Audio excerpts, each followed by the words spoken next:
All right. Boom. There we go. Don't hang up that phone. We've found what you're looking for. Welcome to the Let's Talk Cabling podcast with Chuck Bowser, RCDD. Well, seeing how we're pulling Category 6A, the most powerful twisted pair in the world, you got to ask yourself this one question. Did I pull 295 or 300 feet? Well, do you feel lucky? Do you, punk? What exactly does RCDD stand for? Registered Communications Distribution Designer. Just the expert you need to ensure your cable plant performs exactly as designed. The elite professional, knowledgeable, and experienced in leading-edge ICT design principles. Now, send the new guy to the truck for a bucket of dial tone and the cable stretchers, while you listen to an informative program on telecommunications. Wednesday night, 6 p.m. Eastern Standard Time. That can only mean one thing. Live after hours with your favorite RCDD. Make sure you tell me your favorite RCDD. And we're going to talk about tonight professionalism. Professionalism. It's kind of ironic. I didn't plan it this way, but it certainly happened this way. On my day job, I got to go meet with some customers today. And I'm telling you, it really kind of reinforced me why professionalism is critical, because everybody I met with today was on top of the game. They were the highest of the professionalism game. But before we get started, we got to do the usual routine. First, we'll start off with the acronym challenge. The acronym challenge for today is, what does ITSM mean? ITSIMM. What does that acronym mean? ITSM. It has something to do with tonight's show. I'll explain in just a minute. Give everybody a few seconds to type it in. What does ITSM, ITSIMM, mean? Right? Give everybody a few seconds there. All right, giving once, giving twice. It stands for, yes, John got it. Not well, almost close. Wise Component says Information Technology Systems Installations Methods Manual. 10,000 points to Wise Components because they got it correct. Good job, Wise Components. How'd I know you guys were going to get that right? That's a good one. It's the book for which everything tonight's show is going to be based on. Okay? All this information is from that book. Now, I don't have a hard copy like I do with my TDMMs. I got a soft copy for that. But all this information I'm going to give you is right from the book. And it's right from chapter 3. Chapter 3 is the safety and professionalism chapter. So it's, if nothing else, hopefully this will give you the sense of just how valuable these best practice manuals are. I tell people all the time, do you want to be a good technician? Do you want to be a better technician? Or do you want to be the best technician? Good technicians follow the code book, and that's all they follow. The better technicians follow the standards. The best technicians follow the best practice manuals, because best practice manuals have been written by industry professionals who have tons and tons of experience, willing to share it with you to help you from duplicating the hardships and the mistakes that they did. So if you follow the best practice manuals, it's going to really, really help you do it good. So Ed, the old tech guy, says, the industry refuses acronyms all the time. Makes me nuts. Yes, reuses. Oh, yeah, it does. It does absolutely. Oh, we forgot to do. What are you drinking? What are you drinking? Tell us in the chat box. What are you drinking? So tonight, I am drinking water. I ran out of Zevia sodas. Why? For Excellence is in the house. So I ran out of Zevia soda. So I'm using this thing that my wife buys us. It's drops that you can put in there. I put it so the TikTok peeps can see it. You just give that a squirt. Get that a squirt in your water. Gives it a little bit of flavor. That's what I'm drinking tonight. So tell us. Let me see. Wise Components drinking iced coffee. Anthony's drinking peach tea. Nice. I like tea. I like peaches. I don't know if I like peach tea. Never tried it. Shotzi's in the house. Shotzi's drinking a Dr. Diet Pepper again, as usual. Oh, that's good stuff, man. Good stuff. All right, so now let's talk about professional. What does it mean? What is the definition? Tell me in the chat box. What is your definition, or what does it look like to you when somebody's a professional, right? A professional. So the definition that I came up with, and I don't remember where I got this. I had to do this a couple weeks back for something else, but I'm just going to read you the definition. It's professionalism is more than just dressing well or having a polished resume. It's all about conducting yourself in a manner that reflects integrity, responsibility, and excellence in all aspects of your job. Right? How cool is that? That is the best definition that I've ever heard of for professionals. Now, again, we're going to go through the 5 areas in just a minute, but I want to talk about the benefits of acting like a professional. I guarantee you, everybody watching this podcast tonight, guarantee it. As I go through this, you could probably come up with 1 or 2 or 3 examples of people who have made the mistakes that I'm going to talk about tonight. Now, I will tell you this. I'm going to go through a lot of content tonight. I doubt I'll get it through in 30 minutes, but I will tell you this. If one of the 2 of these things describes you, that doesn't make you a non-professional. But if the majority of the stuff I say tonight is what you do, then you might want to take a better look at yourself. So here's the reasons why you want to act like a professional. Oh, great one there, Daryl, the RCDD. And I'm going to talk about that here in just a second. I guess the first one. Building trust and credibility. When you act like a professional, it builds trust with your peers, your customers, fellow members on the committee members, right? And it makes you credible. That's why I always used to hate it. One of my bosses, I won't say who it was, one of my bosses, what they used to do is when we used to have internal meetings, and if he was really mad at somebody, he would dress them down. That's not professional. And I lost my eyes. That boss lost credibility, right? Another benefit of acting like a professional, career advancement.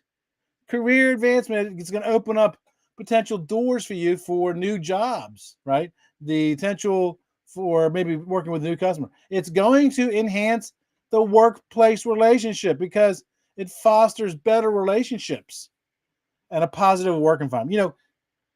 Everybody is more efficient. Everybody works better when the workplace is positive. And that was one of the companies I went to today. I really enjoyed seeing them all interact with each other. You could tell they really like working with each other, right?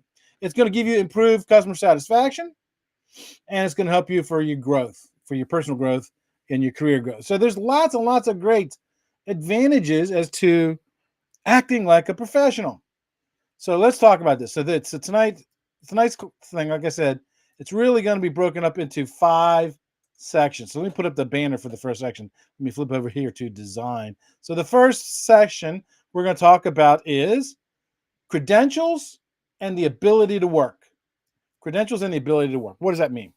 So I'm going to give you 5 tips in this section, right? Again, number 1, make sure that you secure and maintain any licenses or certifications that's required of you by the AHJ in the low voltage industry. I'm not talking about RCDs. I'm not talking about technicians or installer or CFOTs, none of that stuff. What I'm talking about here is there are some areas of the country, and I actually just did a TikTok video about this today. In some areas of the country, low voltage people are required to get a license just like journeyman electricians are. Okay. So make sure that if you have to get that you get it and you maintain it. That's a lot of people do the first half, but they forget to do the latter half, right? Right. Then the next thing is obtain credentials and certifications that will help you with your job. Again, now this is where the RCDD comes into play. This is where the Bixie Tech, the Bixie Installer Copper, Installer Fiber, the FOA certified fiber optic technician. You go to CEDIA. The CEDIA is CTSI, CTSD, if I remember right. Get those. All right. Now, that seems pretty simple. Here's one in the ability to work section that most people don't think about. Maintain a valid driver's license. Maintain a valid license. Now, a lot of technicians, they will drive the speed limit when they're in a company van. They will use their turn signal. They will put their seatbelt on. They will follow all the rules. They'll have their hands on 10 and 2 because they are a professional when they're behind the wheel of their work truck or their van. I'm going to tell you this. You better be doing that when you're driving your car as well. Now, you might be thinking, well, Chuck, if I'm off the clock, why does it matter? If you get a DWI, if you get a DUI, if you get a felony speeding ticket, you may lose the ability to drive a vehicle. Let me know in the chat box if you've ever worked with somebody who's had their company driving privileges suspended because of something that they did driving on their own hours, right? So a good professional is going to do that. They're going to maintain their driver's license, right? You may also have to, you might have to obtain additional work operation licenses where necessary. Did a project in Miami, and we were doing some satellite installs. They were putting satellite dishes on the roofs of buildings. So we had these specific stands, and these stands were held down to the roof by cinder blocks. So we were buying cinder blocks by the thousands. So what we did was, one of the guys, we rented a really big U-Haul truck. It was like 28 feet long, and they went to Lowe's and they loaded them up with cinder blocks. Well, you need a CDL to drive that, right? You need a CDL to drive that. And then the last one that's going to be able to affect your ability to work is refrain from acts that can negatively impact your background or security check. Now, this one really came on over the last probably 5 or 10 years, right? Because the government's doing a lot of work out there, and there's a lot of places when you're doing government work that they will do a background check. You will have to get a security clearance. Well, if you just had a bankruptcy, or if you are hanging out with the wrong kind of people, that might affect the ability for you to be able to get that background check or that security clearance. And then you don't have the ability to work. Okay. Well, you don't have the ability to work. You just don't. Let's go on to the next major session. There we go. Personal image and ethos. Personal image and ethos. So I've got, I don't know, about 6 in here for you. So this is critical, because you want to make sure that you craft an image of trustworthiness, and competence, right? If I'm a customer and a crew of technicians comes on my property to do cabling, and they show up in a Bahama shirt, Crocs, and shorts, that doesn't make me feel well about their ability, right? Doesn't make me feel well about their ability. Another one too is the using company property. For example, like cell phones, right? Is that person using their cell phone for work purposes, or are they using it for personal purposes? Or what kind of websites, what kind of things are you looking up on that phone? Because I guarantee you, a cell phone, or we can stretch it to a computer too. If you're looking up stuff on the phone, the internet, with your computer or your phone that you're not supposed to be doing, somebody's watching that. Oh, that's a great one there, Wise Components. Company credit cards are not personal credit cards. I like that one. Yes. So, yeah, watch out for if you're issued a company credit card, don't go out buying personal stuff with it, right? A professional's not going to do that. Can you manage your time effectively? I be honest with you, I struggle with this one. This one hit a little too close to home for me, because I'm juggling 3 things. I'm juggling my day job, I'm juggling the podcast, and I'm juggling a farm. And I haven't been doing so well on my podcast scheduling stuff. There's a couple meetings that I've missed because I just haven't been doing good at it. I got to get back on it, right? Another one, be punctual and minimize absences. Yeah. If you're supposed to be there at 8 o'clock, be there at 8 o'clock, if not before that. 8:05 is not 8 o'clock. Right now, we can get into the argument. Well, Chuck, if I show up at 7:45 and start working at 7:45, when then the company owes me 15 minutes of pay, that's a different conversation. But if your company start time is 8 o'clock, don't be walking through the door at 8:01. Be at your desk, be at your workstation, be where the pulling the cable, determining you be there, and you are ready to work at the time that you're assigned. That's what professionals do. That's what professionals do. Another one, handle purchase orders and sensitive materials responsibly. Did when I worked for Hinkles and McCoy a long time ago, right? Somebody says if you're early on time. Yeah, my dad always used to say, if you're 15 minutes early, you're 5 minutes late. That's what my dad always used to say. Anyway, get back. Handle purchase orders and sensitive materials responsibly. So I've worked with people before where the project managers, where they got assigned a project, and because there was no balance and checks on the purchase orders, and they knew that the local gray bar was trying to they were giving away free vacations to people who hit certain dollar values and orders. Well, because of that, we ended up with $25,000 worth of metal wire mold that was ordered for a job that wasn't bid in the job and sat in the warehouse for a year. So that was a huge legal problem because we tried to give it back to them, get our money back, and someone was damaged from sitting in the warehouse. There you go. All kinds of problems. A professional wouldn't do that. A professional would not do that.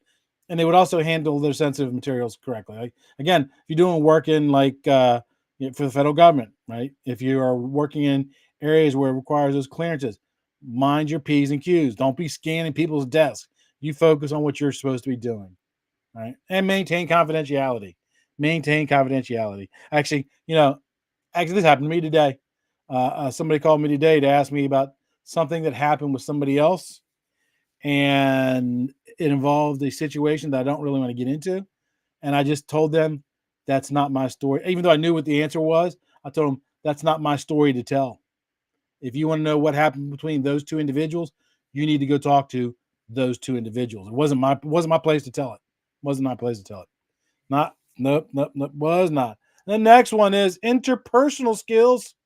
Change the graphic there. Interpersonal skills. There. No, don't go away. Come back. I hate graphics. Inventory is not personal material. Yeah. Oh, that's a good one too. That's stealing. That is basically stealing. Interpersonal skills. So you want to make sure that you do everything you can to cultivate and maintain a professional demeanor. Right? And here's some ways you can do that. Number one, attend every training that the company offers you.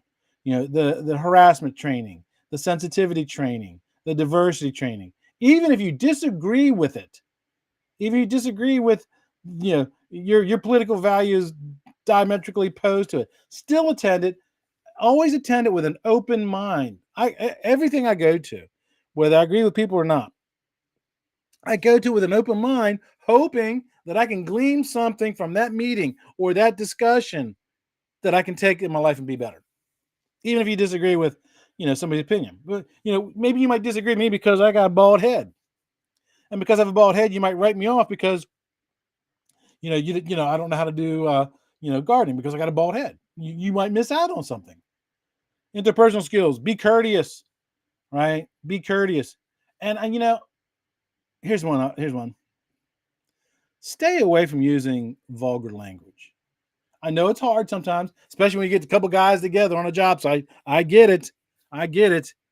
But what you may not know is if it's just you and a peer working on a job site, on a construction site, and you start, oh, you beep, beep, beep, beep, beep, beep, beep, beep, beep, beep, beep, beep, beep, beep, beep, beep, beep, beep, beep. Yeah, you're harassing each other. I get that. But you know what? There might be somebody around the corner who might be hearing all that. And that's not good. It's not good. The best thing to do is just remove vulgarity from your language. 100%, right? 100%. Somebody said, Ed, the old tech guy says 100%, especially around women, children, and grandmas. I agree with you, Ed, but I'd say take it one step further and have respect. If Ed the old tech guy, he's on the TikTok feed. Him and I are friends. We shared food together. When I was in Chicago, we had dinner together. One day, I hope to meet his family. I am going to talk to his family the exact same way I talk to Ed. Ed, have you ever heard me utter a vulgar word? I'm not going to say I haven't said cuss word, but I don't. And here's what: if you start maintaining like these two different spheres, like you act and talk one way in front of your friends, and you act and talk another way in front of customers or their family, there will come a time. There will come a time where you will slip up and talk like you're talking to your buddy in front of their family or in front of customers. So the best thing to do is to just get rid of that language. And I am not perfect by this by any stretch of imagination, but I learned this lesson um, when I was in college. I went to college late in life. I was in my mid 30s, and part of one of the classes I was taking, we had to do presentations. And the learning team was on. We were doing our presentation. There was 5 of us on the team. When it came my time to do my part of the presentation, I did the presentation, and then afterwards, we would the people, the rest of the people in the class got to ask us questions and give us feedback. And so, and when they did that, one of the persons said the feedback said, "Chuck, man, you did really good, but man, your language is horrible." And here's the thing: I become so cute, so numb to vulgarity that I didn't even know that I was using vulgar language. You don't realize how much you cuss until you try to stop cussing. Right. So that's the biggest one there, right? Also, avoid arguing and being confrontational. I work on this one. I work on this one a lot. Some people, and our industry's like this, right? This absolutely happens a lot of times. Right? Somebody will say something. Well, hey, I need you to go down to the IDF and go get blah blah blah. Oh, it's not an IDF. That's a TR. I guess because you're not a Bixby certified technician, you don't know that. You're stupid. Let's not do that. A professional would just let that slide because they understand that some people communicate using the old acronyms, some people communicate using new acronyms. Does it really matter? And what did you really benefit from being confrontational? Address other people in a professional manner. We're great at doing this with customers. Do it with your peers on the job site. Do it with the people back in the office. Right? This happens too often. I've seen it happen many times. I've seen technicians come in the front door and totally ignore or do something to disrespect the person who's sitting at the reception desk, whether it's your company or your customer's company. They'll disrespect the reception. It's just a receptionist. You don't know. You never know. But that receptionist might be the owner's wife, might be the owner's son or daughter who's just working there for the summer. Treat everybody with respect. Everybody respect. And last one for interpersonal skills: answer your phone. Answer your phone. Return phone calls within voicemails within 24 hours, and do it professionally. Do it professionally. Okay. Now let's move to on-site activities. Changing to the next graphic. Other ways to make sure that you're acting like a professional. Okay. So on-site activities. Park your vehicle in appropriate places. I understand that it's hard to find a parking space for that Econoline van in downtown Chicago. I understand that construction site where they got a special area for the construction workers to park. I understand it. Park there. If that's where you're told to park, then do it. Period. Even if it means you have to walk. Daryl, the RCDD, who's in the TikTok feed, he'll probably tell you this. When we were doing the renovations for the Pentagon was still operational. So everybody who's worked in the Pentagon was still parking in the parking lot. So our parking spaces was literally 3/4 of a mile away from the building because that's where we were told to park. Right. And make sure that you use the site's phone or break rooms and facilities only when you're given permission to do so. Right. So what will happen a lot of times is that break room is for the employees of the company. Don't go in and just sit down and take over because you might have muddy boots and a bunch of other stuff. Find a place to go eat. Find another place to go eat. It's that simple. And make sure that you communicate professionally with all those other people on that job site. all those other people on that job site, because that's going to help you do a lot. The next main area for acting like a professional is to remain current. Remain current. Make sure you attend those training classes. Make sure these, I've said this a million times, our industry moves at the speed of light. The way that we installed cable 2 years ago is not necessarily the same way we're doing it now. Stay up to date on the latest installation, certification, training, design techniques. And how do you do that? You can do that by attending manufacturer classes. You can do that by following like the webinars, like Cable Installation and Maintenance Magazine webinars. And I just came across another set of webinars. Whose was it? It's somebody that I'm interviewing for an upcoming show. Dang it, I can't remember it. I'll have to put it in. I'll put it in the description down below when I get there, when I remember it, right? Make sure that you read professional journals and standards and code. And if you don't understand something in any one of those, ask somebody. Ask somebody to help explain stuff to you, right? Wise Component says they have an upcoming training in October in New York City. Nice. I wish I could come. I really wish I could come. So yeah, Cable Installation Maintenance Magazine is a good one. There are other magazines out there you really should be reading. Make sure you also attend your safety meetings. Make sure you also attend trade shows. That's a great way to act like a professional and stay current. Yeah, just to kind of give an example, for safety meetings, I learned my CPR training when I was an EMT 25 years ago, maybe 30 years ago. It's a long time ago. You don't even do CPR that way anymore. They've changed the way you do CPR now, right? So, yeah, also make sure Macy's across 305 is where they park now. Yeah, and that's a long walk. That's a long walk, right? Next section is, and this is actually, I've already done 5. This one's a bonus one. I told you 5, but this is 6. This is number 6. Support your employers and your peers. Support your employers and your peers, right? What do I mean by that? Number 1, comply with the policies and the procedures of the company. They're there for a reason. And usually the company policies and procedures are because somebody else did something horribly wrong. Wise Component says, Las Vegas, Viva Las Vegas, Bixie Conference. I wish I could go. I wish I can go. Somebody has a quick random question. Does indoor-outdoor armored fiber need to be bonded to a ground? Yes, it does, on both sides. All right. So you support your employers and peers. So again, comply with the company policies. That's just going to make everybody easier. And make sure that you assist colleagues in obtaining their certifications. I'm doing that. I've got to run RC study groups. People reach out to me, questions all the time about how to do things. And I give that information out freely. It used to be project foreman and stuff would not do that. They would keep that information close to their chest.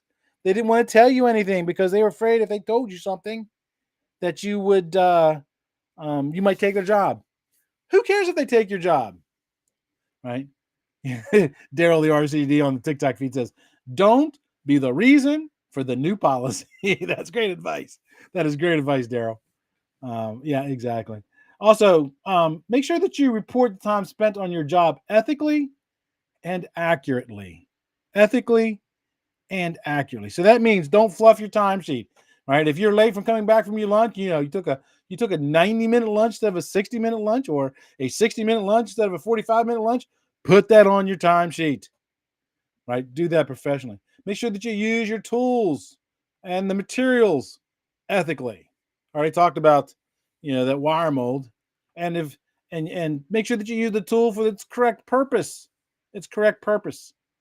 Because if you don't, number 1, you could damage that tool, make that tool, the lifespan of the tool shorter, and you might get hurt. So make sure that you use it the right way.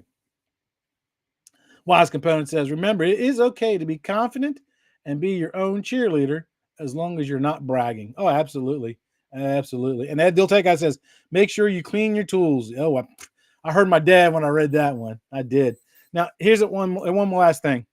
And then this is the last one I have for tonight. And this is probably going to rub some people wrong. Anthony, you let me know how you do this, right?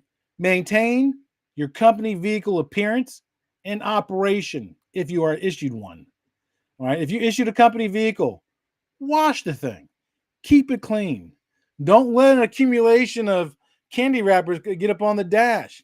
Treat that vehicle. Well, I can't say treat like your own because some people don't treat their vehicles that good, right? Treat your company vehicle like it's your mom's car, like it's your future spouse's car, your future, boyfriend or girlfriend's car.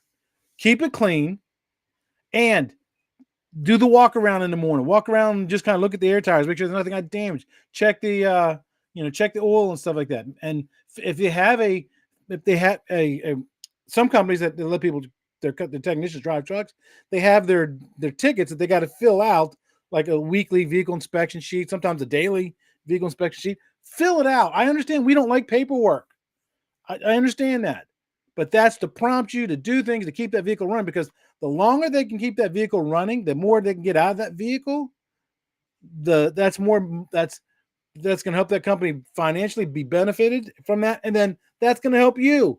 If you're the only technician who, I used to wash and wax my company van all the time, dress the tires. You could eat off the interior of my company truck. And I was one of very few people in my company that did that. But you know what that meant? That meant every time they bought a new company vehicle, who do you think got it? I did, because they knew I was going to take care of it. If they wanted to send a technician to a customer that they knew that customer, that customer's hot button is, had professionalism and stuff, they would send me because they knew my truck was clean, organized, taken care of. I had my pants on, my steel-toe boots. I had my PPE, except for when I'm mowing my lawn. Oops. Oh, hey, did you see my new hard hat? I got a new hard hat. Hold on.